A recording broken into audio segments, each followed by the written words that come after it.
Mais le respect de la femme est tellement important en islam que Dieu a rappelé dans le Coran. Et le prophète alayhi salatu wassalam, dans les récits prophétiques authentiques, que la femme, c'est ta fille, c'est ton épouse, c'est ta mère, et que lorsqu'elle est une fille, c'est une protection pour toi contre le feu de l'enfer. Lorsque c'est ton épouse, eh bien c'est elle qui va faire de toi un croyant parmi les croyants à la fois la plus complète et parfaite. Et lorsqu'elle est ta mère, c'est ton paradis. Lorsqu'elle est ta fille, c'est une protection pour toi contre le feu de l'enfer. La preuve rapportée par l'imam al-Bukhari.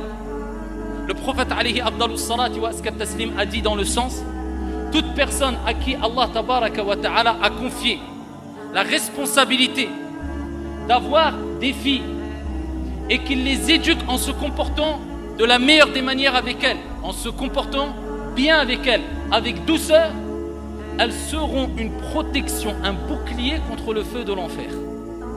Ta fille, c'est une protection pour toi au jour de la résurrection, afin de te rappeler: comporte-toi avec la plus grande des douceurs et la meilleure des manières avec ta fille, avec le garçon aussi. Mais il y a une particularité pour la fille. Lorsqu'elle est ton épouse, rapporté par l'imam al-Tirmidhi, bisanadin Hassan, le prophète alayhi salatu wassalam a dit: akmalul mu'minina imanan ahsanuhum khuluqa. Les croyants qui ont la foi la plus complète, ce sont celles et ceux qui ont les meilleurs comportements, les plus hautes moralités. Et les meilleurs d'entre vous, c'est comme si le prophète nous disait: ceux qui ont les meilleurs comportements, et les meilleurs d'entre vous sont ceux qui sont les meilleurs envers les épouses. Ton épouse fera de toi un croyant parmi les croyants à la fois la plus complète. Et lorsqu'elle est ta mère, la femme, eh bien le prophète alayhi salatu wassalam nous dit, dans le hadith rapporté par An-Nasa'i, il dit à un compagnon: ilzamha fa innal jannah tahta aqdamiha. Accroche-toi à elle, reste auprès d'elle, ta mère, car le paradis est sous les pieds de ta mère. Et dans un autre récit prophétique rapporté par l'imam al-Bukhari, un compagnon a interrogé le prophète alayhi salatu wassalam et il dit: ô messager d'Allah, quelle est la personne qui mérite le plus ma compagnie? Et le prophète alayhi salatu wassalam de lui répondre: Ummuk, ta mère. Il dit: et ensuite? Et le prophète répète une deuxième fois: Ummuk, ta mère. Et il dit: et ensuite?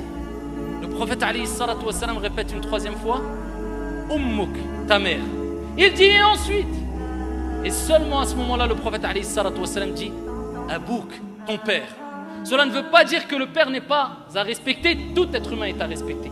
Mais il y a des particularités, et même pour le père. Car dans un autre hadith, le prophète alayhi salatu wassalam dit: le paradis sous les pieds du père et de la mère. Et dans un autre hadith, le prophète alayhi salatu wassalam dit: le père est la porte du milieu des portes du paradis. Prends-en soin si tu veux, ou abandonne-la si tu le souhaites. Ça, ayyuhal akhyar, c'est le respect vis-à-vis de la femme.